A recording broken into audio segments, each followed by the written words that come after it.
Tonight on the fifth chapter, Matt Stafford has not one, not two, but 3 injuries, and his coach still expects him to play this Sunday. But should he, and should the Lions try to tank against the Vikings at all costs? After losing the NL West to the Dodgers, the Padres are loading up on star power. So why are the Rays taking the opposite approach after losing to the Dodgers in the World Series?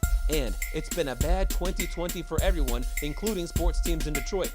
Brian and Dennis with New Year's resolutions for the Lions, Tigers, Red Wings, and Pistons. Join the conversation by commenting live on YouTube, Facebook Live, and Twitch. This is the fifth chapter with Dennis Fithian and Brian Chapman. He represents the mitten by way of Penn State. When Chapman gets to talking sports, the people can't wait. He represents the mitten. Be a true EMU, but cut Dennis in the fall and his veins bleeding blue. They got respect around the state. When that light turns red, so don't sleep on these stews. Just invite your friends to cut your nap short and tip your cap for and sit back for the fifth chapter. Brian Chapman. Dennis Fithian. When they open their mouths, they spit in the facts, bro. This ain't even optional, man. You just have to tune into YouTube to watch the broadcast or download it to your phone to peep the podcast. They mix laughter, they get after. It's all captured in the fifth chapter. And welcome to the fifth chapter. I am Brian Chapman. He is Dennis Fithian. We are on the final day of 2020, episode 66. Are you glad to finally turn the page to 2021? I will be, man. I'm counting it down under, 6 hours. Let's go. Let's do it. That's right. Less than 6 hours. And definitely want to thank all those who got to the fifth chapter an hour and a half early for our special edition of the fifth chapter. Also want to give a quick shout out to Becky Hammond, who broke another barrier in 2020. It wasn't all bad because Becky Hammond yesterday filled in for Greg Popovich after he got ejected from last night's Spurs game and became the first ever acting female NBA head coach. So a big shout out to her. All right, definitely want to thank everybody for tuning in to episode 66 because we do have 5 more fantastic chapters for you. For those of you that are just joining us for the first time, thanks for joining in. For those of you that have been here since episode 1, it's been a great ride in 2020. Thanks to all who are watching on YouTube, Facebook Live, and Twitch, and also to those who are listening to the podcast via Apple Podcasts, Google Podcasts, and Spotify. Make sure that you like, subscribe, and you can participate in each show by sending in your feedback, your comments via YouTube and Facebook. Dennis will be reading them throughout the course of the show. Let's now take a look at today's book so you know what's going on during the show. In the second chapter, Big Gretch signs a bill to allow NCAA athletes in Michigan to make money off of their names, images, and likenesses. We'll tell you what we think about that. In the third chapter, the Padres are loading up to take down the Dodgers while the Rays just failed to take down the Dodgers, and they're giving away their best player. In the fourth chapter, New Year's resolutions for Detroit sports teams. We've got them. Red Wings, Tigers, Lions, and Pistons. And then in the fifth chapter, can Notre Dame or Ohio State spring an upset tomorrow to shock the college football world in the college football playoffs? But Dennis first, and of course we also have the major wager. But first, Dennis, let's go to the first chapter. And that takes us finally to the last same old Lions Sunday of the season. They are 5-10. Before the season, I had them going 5-11, and you were a big slappy. You said, 8-8 or 9-7, something like that. 9-7. 9-7, yeah. You thought they were going to be heading toward the playoffs, but no, they're 5-10. They're one loss away from doing exactly what I said. They fired Quinn and Patricia this year. They have a new owner this year. They have Chris Spielman running the GM and coaching interviews right now. And they have one more game to play against the Vikings, and they can finally call it a season. But we still have 2 big questions about this team before the season ends. Now, the first is regarding their quarterback, Matthew Stafford, because he's just really banged up right now. We know that a few weeks ago, he messed up his thumb, has torn ligaments in his thumb on his throwing hand. We know that earlier this month, he damaged his rib cartilage. And then in the last game, he sprained his ankle and limped off the field and did not return. So you would think that he would just say, you know what, I've had a decent, well, not a decent season. I've had an injury-plagued season. Let me just throw in the towel, wave the white flag like Michigan, and move on to next year, whether I'm a Lion. I see you laughing. Whether I'm still a Detroit Lion or not. But Stafford, we know that he loves to play. And here is what Darrell Bevell told the fake news media earlier today after Stafford was limited in practice. You're going to have to convince me a lot that this guy's not going to go. He's as tough as they come, tough as nails. He wants to be out there. And I really think those two things are probably the most important if the guys want to. I mean, I always say this. I always say that your mind's a powerful thing, and you can do a lot if you just believe in that, and the guy wants it. So there's no doubt in my mind that he won't make it happen. But obviously, he's going to continue to go through the week and see how it goes. So Darrell Bevell says that there's no doubt in his mind that Stafford is going to give it a go this weekend. The other issue for the Lions is about trying to win the game. The Lions are 5-10. They have nothing to play for. I thought the Vikings would have nothing to, or would have something to play for, but they're 6-9, and they're also out of the playoff picture. They also had an unfortunate event give them the ability to tank because Dalvin Cook's father tragically died this past week, and he is not. Dalvin Cook is not going to be at this week's game to torch the Lions. So the Lions sit at the number 7 pick in the draft right now. If they lose, they have the chance to move up to the top 5, even as high as number 3. If they lose, they could fall out of the top 10. Dennis, should Stafford play? And whether he plays or not, should the Lions try to tank this game at all costs?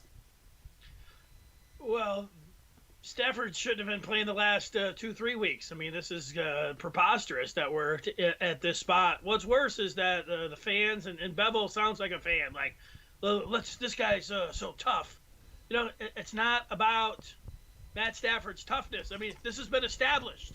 I mean, the guy went out there when he was a rookie and, broke his shoulder and, they had him all mic'd up and he was a put me in coach. He had the broken back. And then I had to read the series of tweets from all these Lions fans like, question anything you want, but don't question Stafford. We're not questioning his toughness. What we are doing is looking at the NFL and doing what is best for this organization. And what's best for this organization is not putting out a guy who's hobbled with a bad ankle, broken ribs, broken back, who knows what, a thumb that he's dealing with, not putting a 65% Matt Stafford who's going to tough it out and grind out some game in week 17. What are we doing here? I remember Joe Dumars at the end of his career as the general manager. He hated tanking. I mean, he just couldn't like it. You get guys that have played the game, and even though he was in a general manager position then, he's just like he spoke about the integrity of the game, and he said he wasn't going to be a part of putting out the worst team to lose games. He couldn't even say tanking, and he fell back about the integrity of the game, which is admirable, but the rest of the league doesn't get that memo. Like, we've seen it in the NBA. Like, people are pulling the chute left and right, even before the season starts. Some teams do it. And so when you're given a chance, like the Lions, like, I get if you still have a mathematical chance, even though it looks like a dire situation like it did a month ago, people are like, hey, so we got a chance? Like they said they had a 1% chance or something. Mm-hmm. Like, even with a 1% chance, I could see a Lion fan, clinging on to the 1%.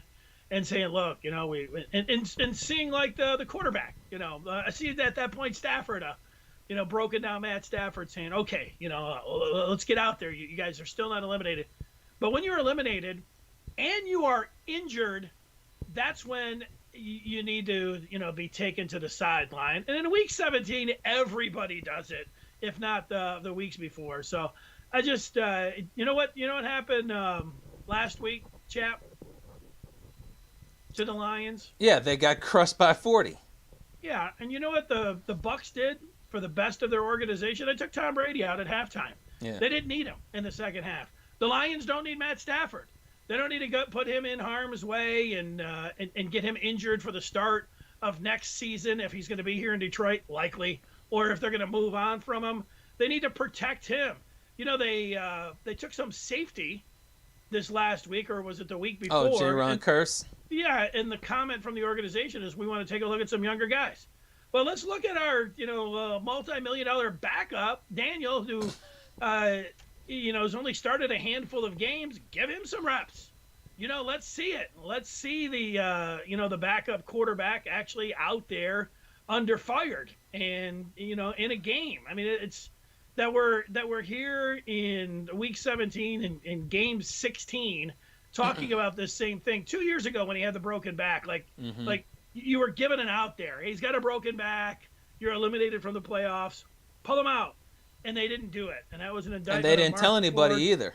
No, and it all right. It wasn't to the offseason until Michael Harris like, you know what? Stafford's really tough, man. He played with a broken back. Everybody's like, what? Yeah. Wait a second. What do you mean? That I remember earlier this year, the Packers, who are in pretty good position here as we get ready for the playoffs.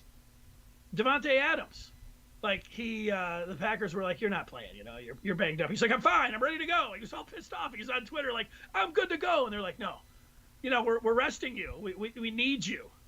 And yeah, Devontae Adams was ticked, but you know what? Did they let him play? No. Yeah, and that's where I'm at. Like that we're here again. This has got a SOL to it, Well, and the fans just jump right in, Chap. How many of the fans? I mean, if it 3 years ago, last year, even this year, they're out there tweeting, "Don't ever question my quarterback's toughness." It's like, my God.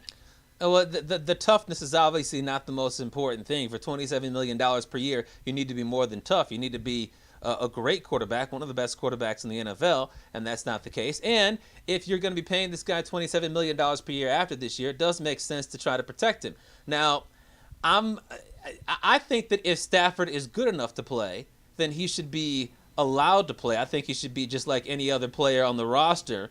Obviously, he's going to say that he can play, and I think that he proved, a week or two ago when he had the first game after the cartilage injury, that while he walked off the field looking like he was going to be perhaps done for the season, he came back the next week and he looked pretty good. He looked a heck of a lot better than I thought, than you thought, certainly a heck of a lot better than Chase Daniel thought. Now, I don't know how bad that ankle injury is going to be on Sunday. It was obviously so bad that he could not continue to play, but if he's good enough to play, then I'm okay with him playing. Now, the problem is that if he's good enough to play, odds are he's not going to be the same Stafford that we're used to seeing, and odds are he could put himself in jeopardy of getting hurt even more, because with the rib injury that has not fully healed, he was already immobile. He has a thumb injury, which obviously does not affect his mobility, but he's probably going to have a heavily taped up ankle. And if he's got a heavily taped up ankle, that's going to hurt his mobility. It also might hurt his ability to throw the ball accurately or with the amount of power. I forget if it's his plant foot or it's the foot that he's landing on when he throws, but either way, it's going to hurt that. Now, if he's got no mobility, and then you look even further at the injury report for today, and you see that Frank Ragnow is limited in practice because he's still got the fractured throat, when you see that Joe Dow did not practice today, when you see that Tyrell Crosby at right tackle didn't practice today, he's going to have a whole bunch of backup offensive linemen trying to protect him when he can barely move. He's also not going to have Kenny Golladay again. So if the Vikings do what the Tampa Bay Buccaneers didn't do a heck of a lot, and the previous team, I forget who they played, didn't do a heck of a lot, and they actually blitz Matt Stafford, Stafford is going to be in trouble. If the Lions can get him to play without him looking like a complete statue, I think it makes sense. But if he's just going to be a statue and he's going to be a piñata, then no, they should not let him play. Yeah, put him out there with a flak jacket on, a heavily bandaged arm, and that big balloon that he had all taped up last week, and just have him out there limping around like, Stafford will do it. If he looks like a joke, then no, they shouldn't have him out there. I don't think they should have him out there anyways. You're given a chance as an organization. What's best for the organization? I mean, that's what you have. Not what's best for Matt Stafford and that, his teammates and that he wants to play. And, so let's, bow down to the QB. What's best for this organization? There's nothing good about him playing. And if Matt Stafford was sitting there and I read his statement, I don't know if it was last week or the week before, about like, he's going to be out there because his teammates are working their ass off and I'm working my ass off, so I owe it to them, something like that. Mm-hmm. And you get all of that, but you know what? It's not. I just say, Matt. You know what? The time for the integrity of the league and all of that. The other teams don't play by the same rules. They're looking to lose. Well, ball the games. Jets do. They gave up the opportunity to get Trevor Lawrence. They won not just once, but twice. They wanted to leave no doubt. We'll see how that's going for him. How's that working out for him? It's probably not a good idea. But I will say this. What's best for the organization is to tank, is to lose this game at all costs, because they're sitting here with the number 7 pick. And obviously, if you bench Matt Stafford, even with Dalvin Cook not playing on the opposite side, you are guaranteeing your team a loss unless the Vikings decide to bench Kirk Cousins and bench Adam Thielen and bench all these other players, so that you got a couple of JV practice squad teams going out there. You got some fan-controlled football league squad out there like Johnny Manziel's new league. But the Lions are sitting there with the 7th pick. Their absolute ceiling is the number 3 pick. They're not going to get to number 3 because Cincinnati is not going to beat the Ravens, so that would move their ceiling to number 4. Houston is not going to beat Tennessee, so that moves their ceiling to number 5. But Atlanta could beat Tampa Bay. They're playing everybody tough right now. Could Philly beat the Washington football team now that Washington FT has a no-name scrub starting at quarterback? I think that's absolutely possible. Therefore, you have a chance to get the 5th pick in the draft. If you've got the 5th pick in the draft, you don't screw around and say, for the pride, for respecting the league, we got to try and win, and then all of a sudden you're outside the top 10. In addition to that, there's been some chatter that I don't really buy, but there's been some chatter that Zach Wilson has passed Justin Fields on draft boards. There's been some chatter that Justin Fields is dropping because without his top weapons, he hasn't looked quite as good. I'm not buying that. But if the Jets stand pat with Sam Darnold and they take an offensive lineman, the Lions would have a chance to land Fields, because Lawrence is going to go number 1. The Jets could take an offensive lineman. At 3, the Dolphins are not going to take a quarterback because they just drafted Tua. So they could trade the pick, or they could draft some other player. At number 4, if Atlanta and Philly win, Cincinnati's going to have that pick. And Cincinnati just drafted a quarterback in Burrow. They're not going to want to take Fields. So then at number 5, the Lions would have the chance to take the 2nd best quarterback in the draft. If they win, they're not going to have a chance to do that whatsoever. Additionally, if they're sitting at number 5, it makes it easier to trade up to number 4 or number 3 or number 2 to a team that doesn't need a quarterback to get Fields. They have to lose this game at all costs. They have to tank. Yeah, well, don't worry. I mean, wherever the Lions pick, if one of those QBs are on the board, they'll take Chase out of LSU, or they'll take Devontae Smith, which I've already seen people. I saw Pro Football Focus with their mock draft. Send a Devontae Smith. What about Kyle Pitts? yeah, there you go. Get another tight end. Yeah, he's great. Actually, I'd rather have Kyle Pitts over T.J. Hawkinson, to tell you the truth. Pro Bowl tight end T.J. Hawkinson? I would, if they dealt Hawkinson and then picked Pitts. No, I don't want him to do any of that. I don't want him to be in that kind of situation.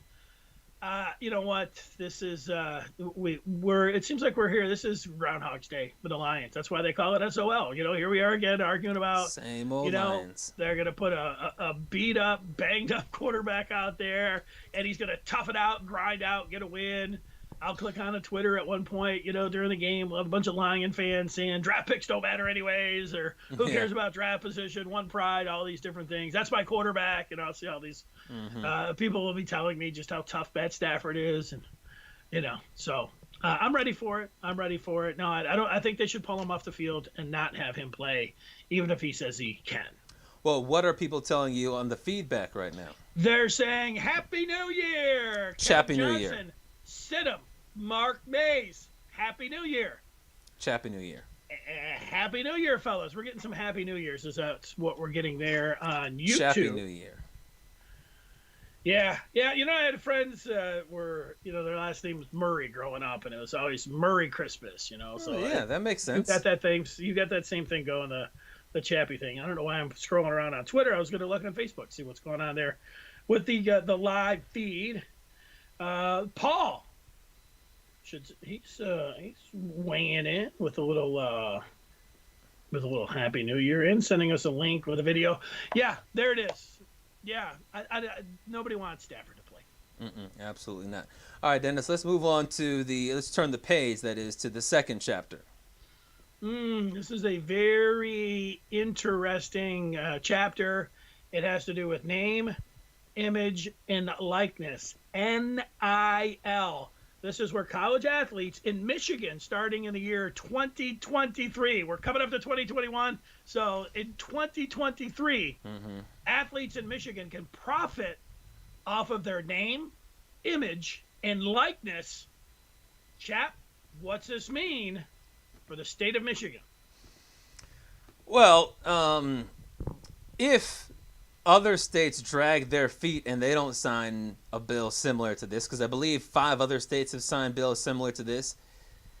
If no other state signed bills like this, then it would give a huge advantage to schools like Michigan and Michigan State. Because if you are a 5-star player, a 4-star player who's got Michigan, Ohio State, Alabama, and USC in your top group of teams, and then the head coach in Michigan, perhaps it's still Jim Harbaugh, says, by the way, we could hook you up with a 4-year, $500,000 contract to advertise at this Ford dealership if you come to Michigan. We could also get you $100,000 to sign autographs at this place. We could also get you another $250,000 over 4 years if you decide that you want to, advertise for Pepsi or something like that.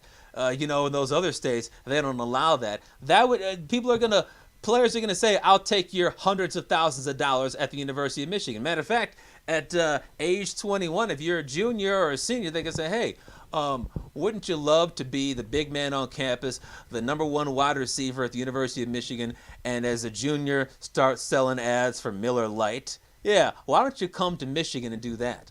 But at those other schools, they wouldn't allow that. That said, odds are the particulars of this bill that Big Gretch signed, and it had bipartisan support, which shows that you can still get things done without being overly political, it's probably not going to matter that much because, like you said, it goes into effect in 2023. Last month, the NCAA revealed details about their plan to allow athletes to make money off of their names, images, and likenesses, and they're set to approve the plan next month, I believe on the 14th of January.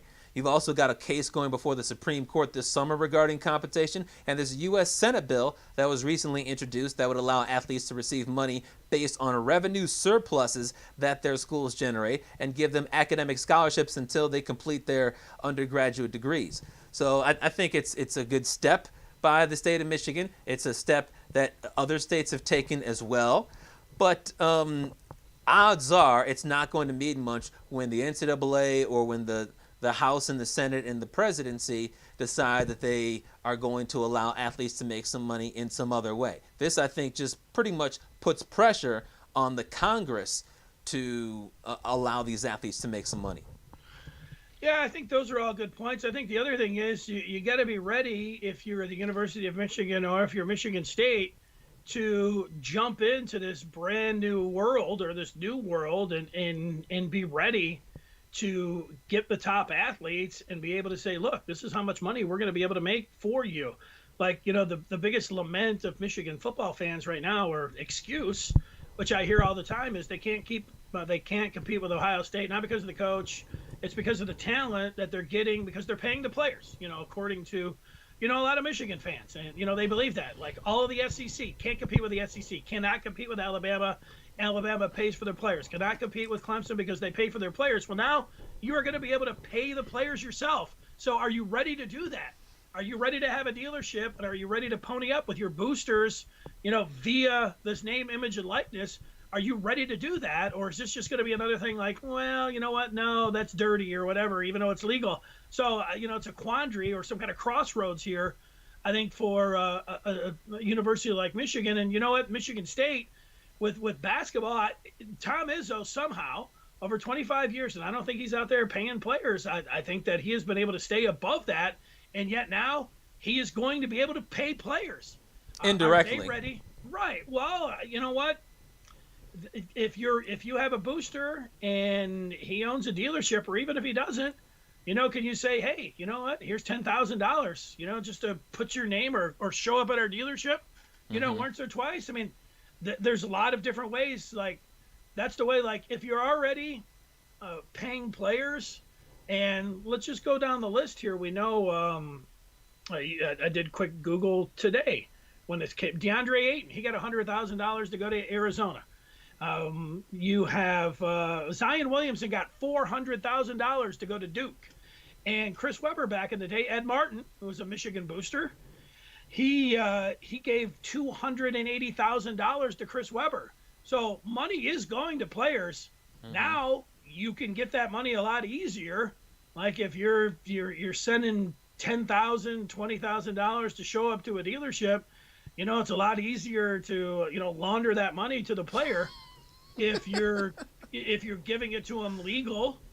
And then also every time he comes in, you're handing him a brown paper bag. He can always just say, "Oh yeah, this is the $10,000 that I got originally." Every time he goes, he gets another $10,000. I don't know. It's going to make it easier for teams that are doing it illegal. I'm sure I don't know. Is the NCAA still going to be looking like at who's paying all these players when they're allowed to do it? Being able to follow this money, it seems like it's going to be a lot there would easier. still be some rules and regulations that you would have to follow, I would assume, but.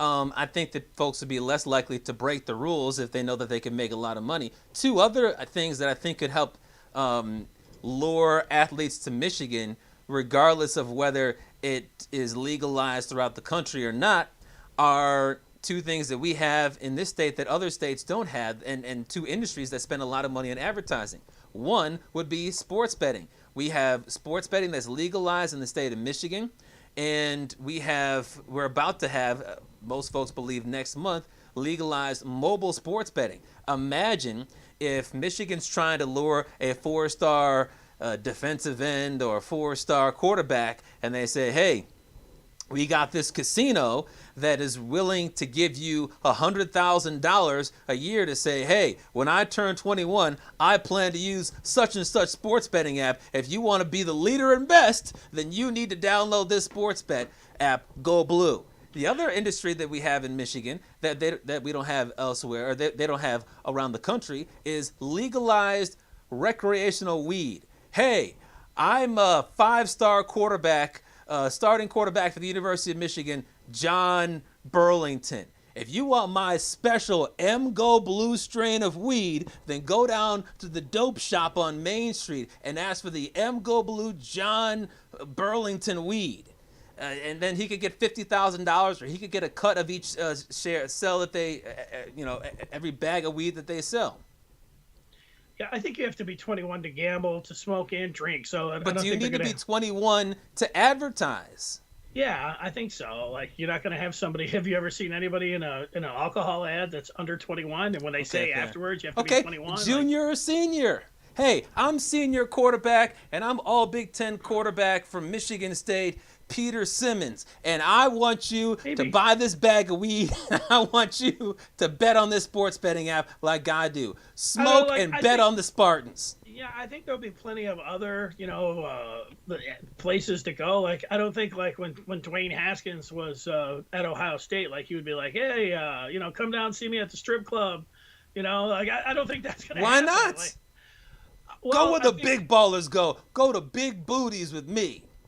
Well, I just think each and every business makes their own decisions. Like, look at some of the radio stations you and I worked at, where we were rolling out, strip clubs, and no, we weren't. Like, those are radio stations. We're talking about individuals. Yeah. Individuals. If an individual says, I want to be linked to strip clubs, weed, and gambling, then they might do so. Yeah, when they turn 21. Yes, absolutely. Maybe. I didn't think of that part.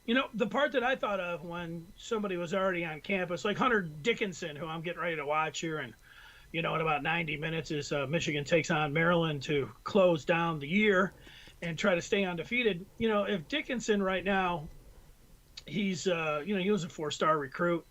If he went down to the dealership, it's like, if he was selling his signature for $25 a pop. I think it's about how much they go for. And, so if he signs 100 things, he makes $2,500. Maybe the place gives him $2,500. I mean, it's $5,000. That's not chump change. That's nice, but that's also not life altering. I do wonder, if you're paying for the 5 stars, it's like, is this going to help out the top 10 or top 25 teams that are already established in football and basketball, or is it going to help out some of the other schools? I think it's going to help out some of the other ones.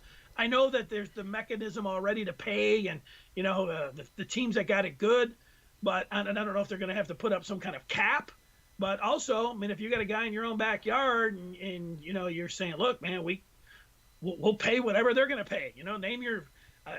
Name your price. You'll get it. They're going to have to be in bed with the universities. I mean, you might have a head coach like Mel Tucker go into a recruit's house with a car dealership owner and say, hey, I'm a Spartan grad. He's a Spartan coach. We want you at MSU. We've got a car for you. We've got $50,000 for you. Can you sign on the dotted line for $50,000 in a brand new car?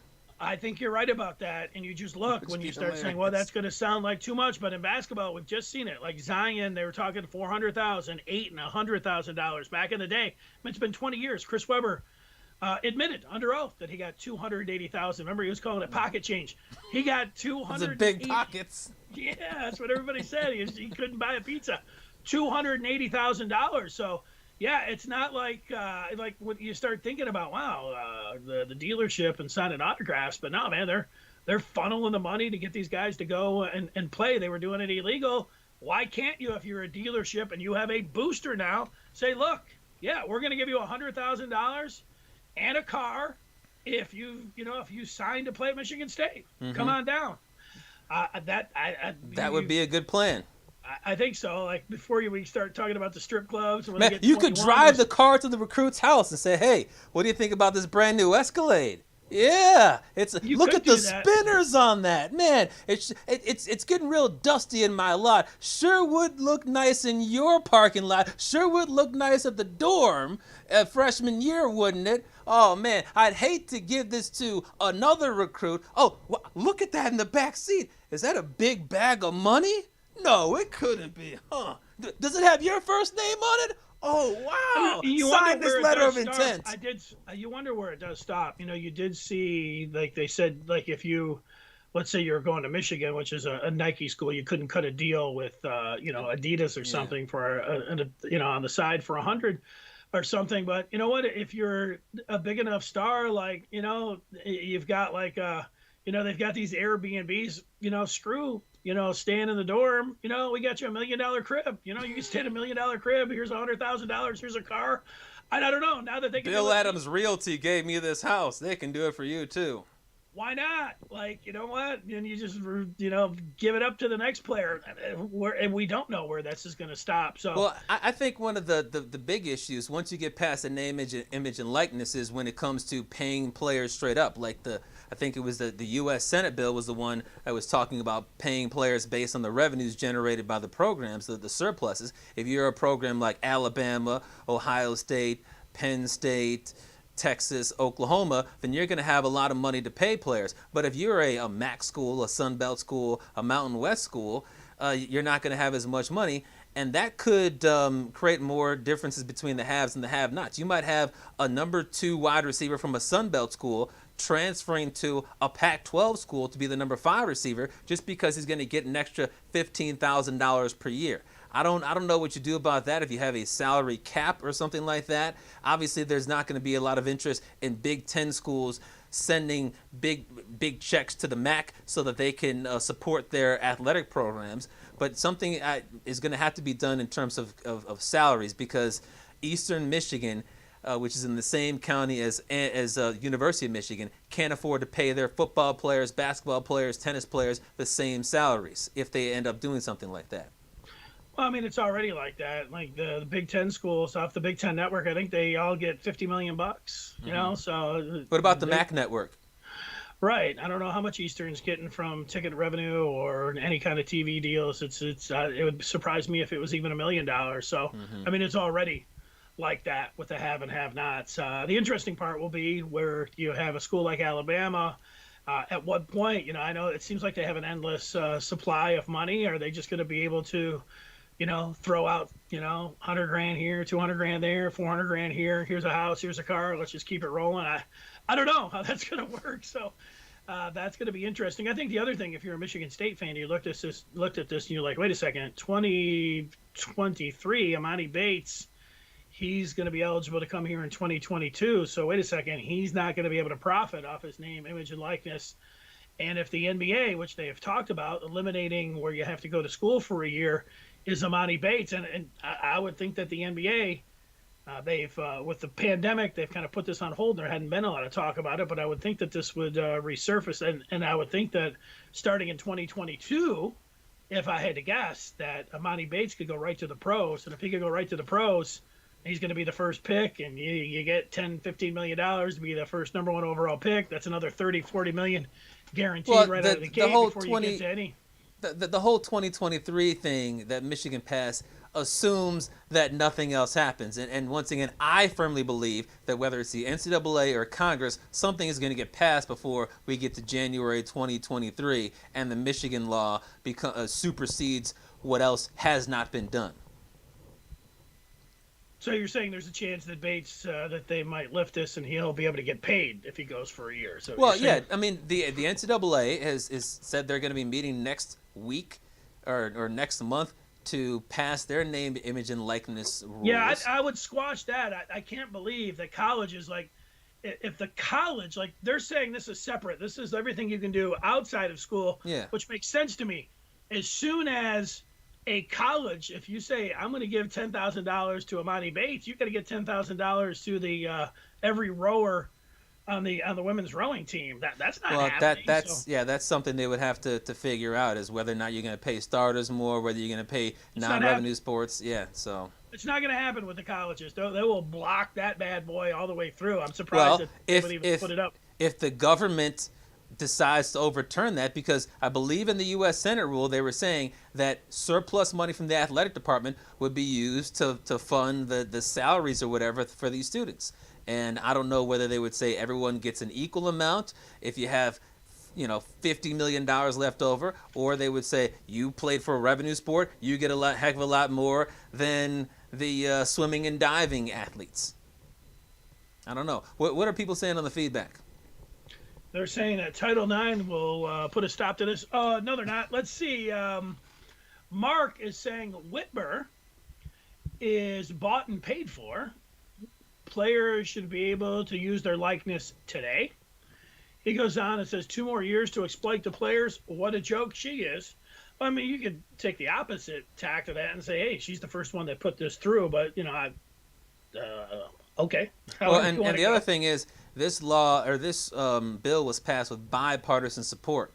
So it was Whitmer and Republicans and Democrats in both houses that agreed to wait until 2023. And I think the reason they waited that long is because not only is it going to take some time to figure this whole thing out, but they probably want the NCAA and the U.S. Congress to decide this as opposed to them. Yeah, here's some of the feedback. Paul, you could guess what he's talking about. He's saying college hockey for the win. Yeah. Happy New Year's Eve. If offered a second and third round pick next year, would you guys trade Stafford to the Washington football team for a second and third round pick next year? I would not. You would not? If they're getting paid, if they get hurt, would they be eligible for workman's comp and benefits? Good point, Paul. I don't know. I believe in employees. I believe in the Senate bill they were talking about giving players health benefits for longer periods of time. So there's a lot of working parts. There's the bill that was already passed in Michigan that takes place in 2023, but the one they're talking about in the Senate is called the Student Athletes Bill of Rights, and whatever the NCAA decides to do with as well. Plus, there's a case going before the U.S. Supreme Court. There's a lot of moving parts here that could do a lot of things to change college sports. Yeah, to go back for Stafford just for 1 second, I would put up like what Carson Palmer got when he wanted out at Cincinnati. The Raiders gave up a first and a conditional pick, which could have turned out to be 2 firsts, but ended up being a second-round pick. But a first and second for Carson Palmer, who's almost the exact same age as Matt Stafford.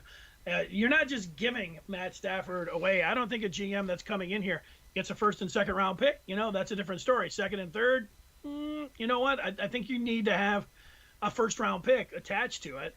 I do think that next GM that's coming in here, I know we've already had this discussion. And Chapman's like, well, they're going to suck anyway, so let's just pull the rug out and let's just really blow and tank for a year. I do not think that you're going to have a Troy Weaver 2.0 coming in that's going to run the Lions as a GM. Most teams, and you've already seen it from you saw it. Chris Spielman has come out and he has said it. The Monday Night Football analyst that was interviewing for the job, Louis Riddick, put Matt Stafford out there. It was one of the who's the color analyst this past week doing the game.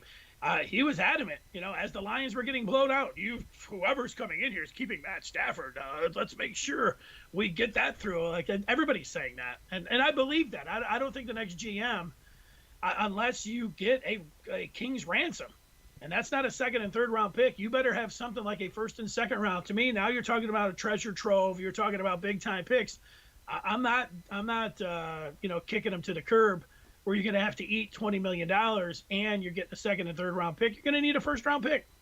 Well, I'm not saying you turn down the first round pick, but no, I think that the individual said, would you take a second and a third round pick? And my answer is yes. I would take a third and fourth? No, I wouldn't take a third and fourth. Yeah, see, and that's your third and fourth. You would take a second and third. I wouldn't. I'd have to have at least a first and second. So That's the way I'm looking at it. All right, let's turn the page to the third chapter, and that takes us to baseball, and nothing to do with the Tigers. Check out what the Padres did earlier this week. They signed KBO star Ha-Sung Kim to a 4-year, $25 million contract. He's an infielder who, according to Fangraphs, is the 8th best Major League Baseball free agent this offseason. So a pretty big signing there. They also traded 5 prospects to the Cubs for Yu Darvish and catcher Victor Caratini. And they traded 4 more prospects to the Rays for Blake Snell, the 2018 Cy Young Award winner. So, Dave, you got the Cubs retooling at trying to do a salary dump. You've got the upstart Padres trying to go all in on contending with the World Series champion Dodgers, who are in their division. And then you've got the defending AL champion Rays dumping their best pitcher for some great prospects. Dennis, what do you think about, in particular, what the Rays and Padres did, and what do you think it means for baseball? Well, remember, I mean, the Rays, like, they're these magicians. They have no payroll. Every time they get a guy that they pay, they dump them. Then they bring a bunch of guys in. I mean, this is what the Rays do. And it's worked so well for them. I mean, you make a case for them being the best organization in baseball, except when it came down to the World Series last year, and it was Game 6, and Snell was out there looking like Sandy Koufax against the Dodgers. He was at low 70s at his pitch count. He's rolling through in Game 6, and Kevin Cash will always have this stain on his resume, and so will the Rays organization, who do all these great things and pinching pennies, getting all the way to the World Series. They folded up with Mookie Betts coming up, who he owned, to bring somebody in out of the bullpen who had been getting up runs in every game, and it all backfired. The whole we're great and we're analytics and we've got our computers and we're super nerds and you guys don't know anything about competition. It all blew up in their face. So, you know what? I think the Rays organization just has this giant stain on them that they just couldn't take it across the finish line, and they embarrassed themselves and they embarrassed the game. So that's what I think about the Rays. For the Padres, I think it's awesome, man. I was just looking at the rotation here now. Darvish, you got Snell, they've got Clevenger still on that team, right? Yeah. There's 3.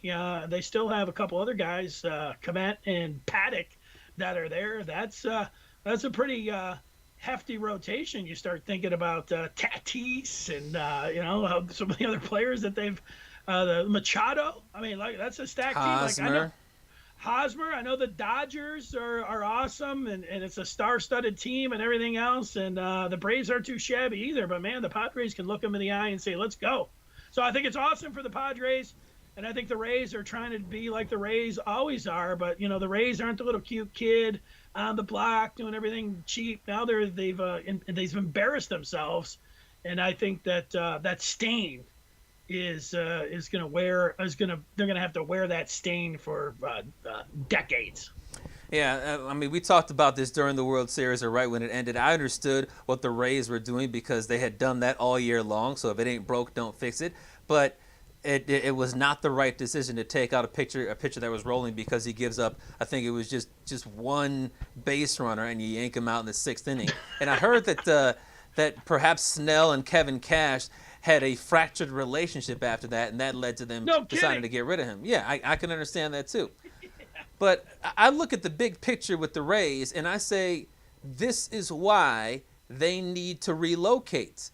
We all know that they have a bad stadium that I guess is hard to get to. They have no fans there because Tampa Bay is not a great sports town, and everybody says that everybody that lives there is a senior citizen from Boston or New York or the Midwest, and they come down there to retire. And during the Red Sox road games there, the Yankees road games there's a whole bunch of fans rooting against the home team. But that there's also, because of that, been talk about relocating them to Nashville or putting them back in Montreal, Charlotte, Las Vegas, New Orleans. But they have to get out of Tampa Bay because it's already tough enough to build a franchise and a fan base in Florida because of the reasons that I mentioned. But it's even more difficult when you keep on shipping out your best players for prospects even after a World Series appearance. Most teams that get to a World Series with a young team and a low payroll say, all right, let's go spend another 30, 40, 50 million to get over the hump so that we can just win 1 or 2 more games in the playoffs. Not to win, 20 more games in the regular season, but 1 or 2 more games in the playoffs because we're that close. And instead, they trade away their best pitcher, arguably their best player, for some prospects. Now, they are great prospects, and knowing the Rays, they're going to turn out to be all-stars, and they'll be able to flip them for more prospects in a couple years. But fans want a winner, and they want consistency, and they don't want a team that's getting rid of their best players right before they hit the prime time after time. They're trading the players at the right time in order to get a great haul of prospects in return. But fans don't want to see those players leave, particularly when they're not even making that much. If it's Garrett Cole, who's making over $30 million a year, I get it. You're a small market franchise. Last year, based on his salary, if it wasn't prorated, he would have made $7.6 million, Blake Snell. This year, or next year, 2021, he's set to make $11.1. That's not a king's ransom.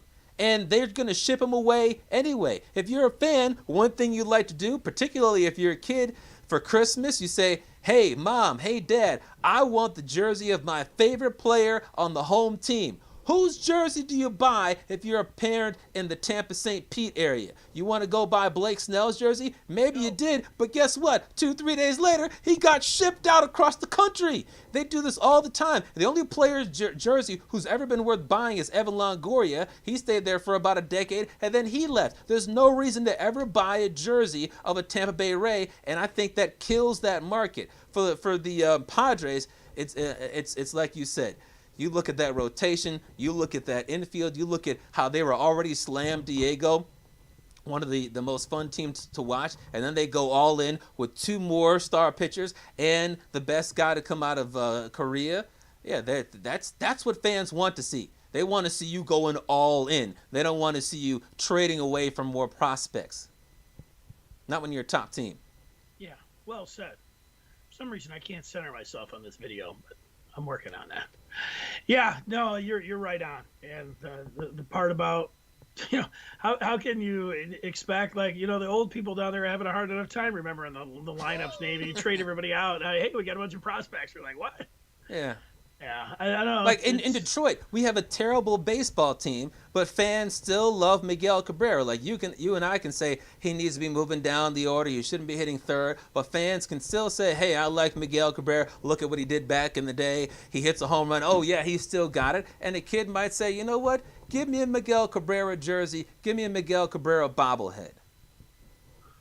Yeah, no, great point. I'm right with you on that. All right, we've got to get to New Year's resolutions for the pro teams, and to do that, we're going to turn the page. That's right. We'll turn to the 4th chapter. Yeah, four fingers in the air as we get ready. So yeah, New Year's resolutions. Chap's gonna quit smoking. He's gonna quit drinking so much. All those things. And no, we're gonna New Year's resolutions for the Tigers, Lions, Pistons, and Wings. How did you chop this one up? Go ahead, Chap. Give us some resolutions for these teams. Yeah, for the Red Wings, I'm going to go with score an extra half a goal per game. The Red Wings are the worst team in all four major sports right now, worse than the Tigers, Pirates, Jets, all those teams. And last year, they were dead last in goals allowed per game by a wide margin, but they were dead last in goals scored per game by an even wider margin. They scored exactly 2 goals per game, which is 0.53 goals per game less than the second lowest scoring team in the NHL. If they get an extra half goal per game and everybody else stays the same, they'll still be dead last, but they'll at least be more watchable. They need Mantha to stop going around getting hurt in stupid fights. They need Bertuzzi and Larkin to get 30 goals or on that pace because they're playing an abbreviated season. They need Zadina to make a big jump, and they need some other guys with little to no experience to step up too. They can't be a 2-goal per game team again. What's your resolution for the Wings? That sounds like a good one. You know what? I packaged or bundled the Wings and the Pistons, and really what it has to do is with the Little Caesars Arena and the surrounding area. The 2 years that they've been there, the arena's really nice inside. Like, the red seats are too bright when the Pistons play. The tarp, is all bright red. They should mix that up in the red, white, and blue and those little things. But inside the arena is fantastic. And but it's outside. When I saw these renderings of what it was a real like Shangri-La, like, wow, man, this is just gonna be awesome for downtown. Look at all these things. For the last 2 years, and it's gone down there. They still have tarps up right next to the building, shovels in the ground. I mean, by the time they get all of that done, were they going to be like 4 or 5 years into the building? For the New Year's resolution, I'm hoping that Illich has the surrounding area for the Little Caesars Arena, something that you'd be proud of and want to go down there with bars and restaurants and all the things that they promised. Mm-hmm. Let's get it going. Let's see that. I mean, it's an eyesore, around there. Hey, this is this great building. Yeah, as long as you just focus right in and put the blinders and close your eyes when you walk in there. If not, it's like, whoa. Abandoned building right next door. Yeah, well, in a couple of years, this should be pretty cool. It's like, come on, man. You understand. You give them a little bit of time, but this is going to be the 3rd year for this place. And you know what? Right across the street, you have these abandoned buildings and, fences that you can't even see through. So the Wings and Pistons, their New Year's resolution, I want to see the surrounding area cranked up. I'll go to the Lions. I think that they need to reassign Rod Wood. I mean, they talk about culture, the symbol of cronyism that, he represents. It's fine. Give him another job there. Just, reassign him. And it's been wrong for the Lions. The culture's been a stain on the franchise, the organization for so long. Reassign him. That would be a New Year's resolution for the Lions. Mm-hmm. Well, for the Pistons, I've got the Pistons need to make Killian Hayes shoot 500 3-point shots per day and spend a half hour driving and dribbling with just his right hand per day. He was not supposed to be a good shooter, but he can't be this bad because he's 8 for 29 so far and 3 of 13 from 3-point land. He's a bricklayer in ball shorts, and if you know, you know. 5 points per game in 20 minutes a game is not going to get it done. Even though you don't expect him to light it up with 20 a game, he's got to be close to 10 per game by the end of the year, and he can't do that if he's only dribbling with his left hand and he's putting up bricks. For the Lions, I'm going to say they've got to go through a complete rebuild with no emphasis on competing in 2021. They can't say, well, I know we got to rebuild, but if we can just get this big free agent, that could move us from about a 6-win team to an 8-win team, and then who knows what could happen. They're dead last in the division again. They're going to be dead last next year with 2 playoff teams and a Vikings team that was close. They can't focus on tinkering. They need to go through a rebuild completely. What's your Tigers' New Year's resolution? The one thing with the Tigers here, they were the worst team in baseball over the last few years. But with Hinch, I don't think A.J. Hinch is coming in, to be a bottom dweller and have the, Tigers take the blueprint from the Rays and just continually, go after the cheat model here. They got a good pitching coach here. I just think the Tigers shoot for 500 under Hinch next year. To me, that would be a nice resolution. Try to get to 500. To me, being able to do that. And, they might have to spend some money to do that, but that's something to shoot for. I know you don't You think that's out of reach for them? Correct. But I think that should be the bar here for this team, flirting around with 500. That's my resolution for the Detroit Tigers. I would love that, but I think the Tigers' New Year's resolution should be to fire Al Avila and his entire front office, because while he hired Hinch, yeah, he's a cheater, but he's a good manager. That's great. Avila can't accumulate and cannot develop talent. I've wanted him fired for years. Nothing has changed. The Tigers are not going to return to greatness, and they're not going to meet your 500 mark as long as Al Avila is in charge of this team. He can't develop star bats. They brought up Mize and Scooble and were tweeting it out. Oh, look, we got all these stars that are coming up, and they were horrendous. The Tigers had the worst starting pitching ERA in all of baseball. People are acting like Michael Fulmer was 1 year removed from Tommy John surgery. He was 2 years removed, and his ERA was over 8. It was Avila's bright idea to sign Jordan Zimmerman. I've got no confidence in Al Avila, and there were some other bums he brought in for 1 year that were scrubs as well. Al Avila he's got no authority. He's got no credibility in my book, unless you're talking about the driving a team into the ground. Okay, well, before we get to a major wager, let's hit some of this feedback. LJ, which I don't think I've ever seen on the live chat before, says, Good why are movie. people mad the players can get paid now? Maybe it's a different time, 6 o'clock here. You know what? I don't think people are mad. I think that maybe the universities will be mad. I mean, they've had a monopoly on this, that they have to actually pay players. I could see how they would be upset if your monopoly gets cracked. He says, can we actually get the number one in the lottery this year for the Pistons? Yeah, well, you know what? They're tanking like it. Yeah, they're going to be in the running. They might have the best odds.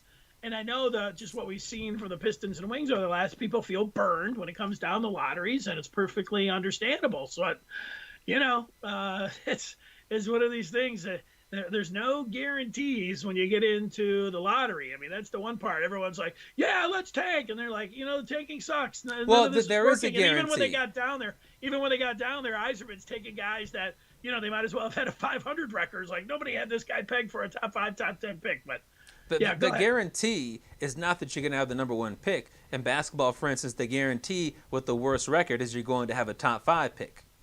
Right. But there you go. Paul says, off topic. I have to put the glasses on for this one. I hope that minor league baseball, West Michigan Whitecaps happen, and college softball happens. Great energy. Those last that they have in the sports. If they fire Avila, wouldn't the new GM want their own manager? Maybe. I mean, I think it's worth it. Perhaps he would say that A.J. Hinch is a great manager. Let's keep him. But if A.J. Hinch is continuing to manage guys that are not developing, if he's continuing to manage a Tarek Skubal with a 6 ERA, if he's continuing to manage guys that are hitting 205, if he's continuing to manage a team that has catchers batting $150, then it's really not going to matter. Yeah, I would. It's not going to happen. We know that right now, but Correct. I understand where you're coming from with Avila. But with all of these top arms and prospects here, if these guys don't start really, flourishing, and we don't see some signs, I would think that Chris Ilitch might be, patience might be wearing thin. But it's a big year for Ilitch here too. We've been waiting, to see if he's going to be like his old man, and we've been extremely patient with him. But the Wings and Tigers have sucked, since he's taken over. And we've been waiting to see, hey, is he going to spend some money? We're about to find out over this next year or two what kind of owner we have, in addition to just the general manager here for the Tigers. All right, let's get to the major wager. That's when we give you some of our best bets to try to make you a little bit of money out there. Dennis, what are you looking at? First of all, tell us what you bet on last week on Thursday, and then also, Tuesday, and then also what you're looking for this weekend. Yeah, correct. Well, how many months have we been doing this show? I'm ahead. I'm in the black, so I'm doing good. I was way up, and then I went all the way down to even, but I've been winning here over the last month or two, and I'm zeroing in on the Cowboys in the pros. I am taking them -2.5 over the G-Men on Sunday, so give me Dallas. And then I'm going to January 1st. That is tomorrow, right? Is that right? Yeah, The that's what I've heard. Citrus Bowl. It's weird. That still seems a little weird to me. I'm going to the Citrus Bowl in Orlando. I used to call it the Lloyd Carr Bowl. That's where the Michigan used to go all the time when he was the coach. The Citrus Bowl features Northwestern taking on Auburn. The Cats are -3.5. I don't like that half, but you know what? I like Northwestern. I like what I saw from Northwestern against Ohio State, and I think that they can control that Auburn offense. They better stop the run a little bit better than they did against Trey Sermon. But no, I like Northwestern. I think they're going to win this game. I will lay the points and take Northwestern. Yeah, they're definitely smarter than the Auburn Tigers, that's for certain. Tuesday was a great day for me because I picked the Clippers to cover 10.5 points against the Mavericks, and they won by 23. So that was a good one. I think a good pick to take tomorrow would be Clemson -7.5 against the Deep South Buckeyes. But tonight, I'm going back to the NBA. The Suns are 4-point underdogs on the road against the Jazz. Suns 3-1, Jazz 2-1. I like the Suns to cover for a couple of reasons. First, if you go back to the bubble, the Suns have won 11 of their last 12 games after going 8-0 in the bubble. Second of all, the Jazz have a nice point differential of 5.4 to start the season, but the Suns are 10.5. Third, look at the competition and the results. The Jazz had a great 20-point win against Portland. That's a nice win to start the season. Then they lost by 5 to the Timberwolves, and then they beat the sorry OKC Thunder by 1 point. That's not impressive. Meanwhile, the Suns beat the Mavs by 4. They lost to an improved Kings team by 3, but came back to beat them by 16, which is Sacramento's only loss this year. And then they trashed the Pelicans by 25. Give me the Suns plus the 4. Yeah, I watched the Suns take down the Pels. What was that, last night or the night before? Chris Paul Tuesday. there in the Valley. Those Valley jerseys. Ayton looking good. And Booker, yeah, they got the Suns. How about that? Not a bad team there. They look pretty Take good. those points. Matter of fact, if you're feeling really good, take them on the money line. Do we have another chapter, or are we done? Yeah, we've got the 5th chapter, and that is a preview of the college football playoffs. You got tomorrow, number 1 Alabama against number 4 Notre Dame at 4 o'clock. And then you've got number 2 Clemson against number 3 Ohio State at 8. Clemson, just mentioned that, 7.5-point favorite against a team that their coach doesn't believe is a top 10 squad. And then Bama favored by 20. Starting with Notre Dame versus Bama, what are your keys to the game and who ends up winning? Well, you know what? I thought that Notre Dame was going to be able to keep it a little bit closer against Clemson, but man, Clemson came out there and just put the hammer down, and I'm expecting the same thing with Alabama's offense. I don't think they can be stopped. 20 is a hell of a lot of points, but I'm inclined, if I'm going to take it, this is one of the great offenses that I have seen. And remember, they don't even have Waddle, but man, they just can keep coming at you. You got great running game, great wide receivers. Devontae Smith should win the Heisman.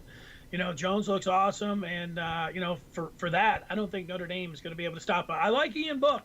I like Ian Book as a quarterback. Their freshman, the tight end, the mayor, is pretty awesome. They got some big wide receivers there, but can they really? They're going to have a low-scoring game. It's just a bad matchup for them. I just can't see them being able to match any kind of points. So I think that 20-point line, man, I am going to lay the points there. The Tide just looks so good. Now, I know Florida just had Florida in the SEC championship game. They were able to put those points up on them 46. and keep it close enough.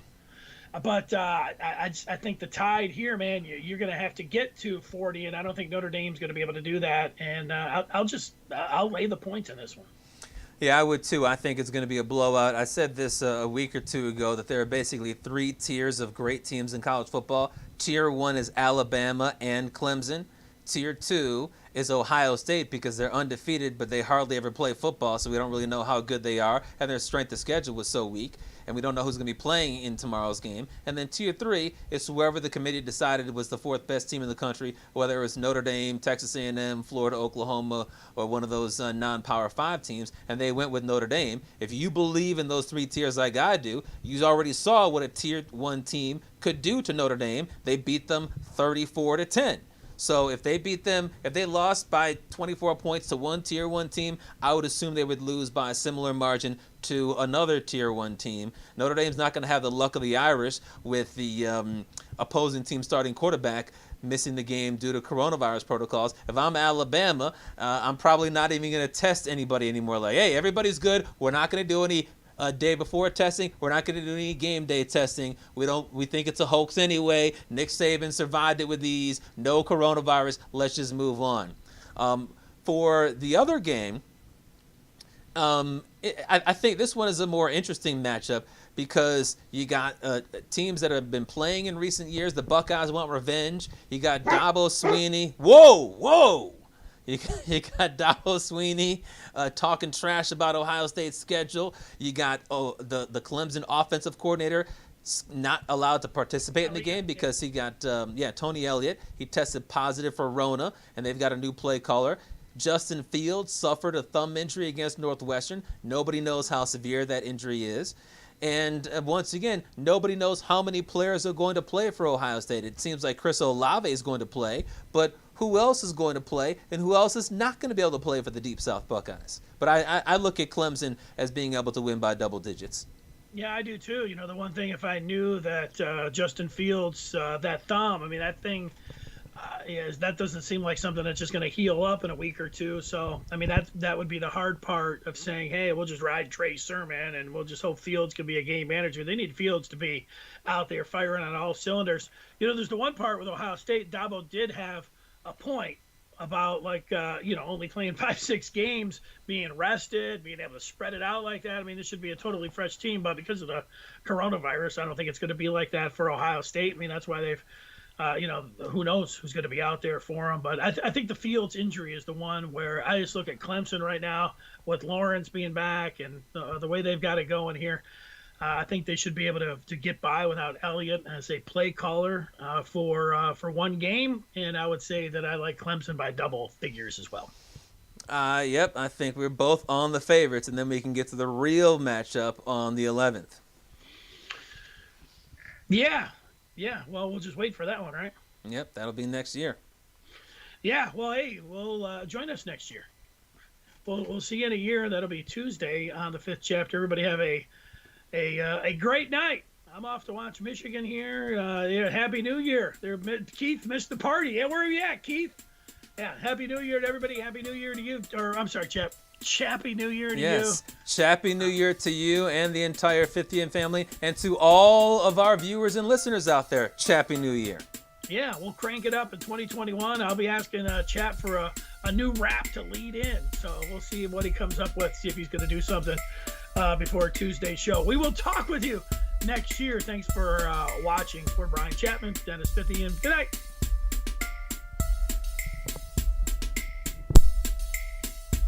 He represents the mitten by way of Penn State. When Chapman gets to talking sports, but people can't wait. He represents the mitten. Being true EMU, but cut Dennis in the fall, and his veins bleeding blue. They got respect around the state. When that light turns red, so don't sleep on these news. Just invite your friends to cut your nap short and tip your cap for and sit back for the Fifth Chapter. Brian Chapman. Dennis Fithian. When they open their mouths, they spit in the facts, bro. This ain't even optional, man. You just have to tune into YouTube to watch the broadcast or download it to your phone to peep the podcast. They mix laughter, they get after. It's all captured in the Fifth Chapter.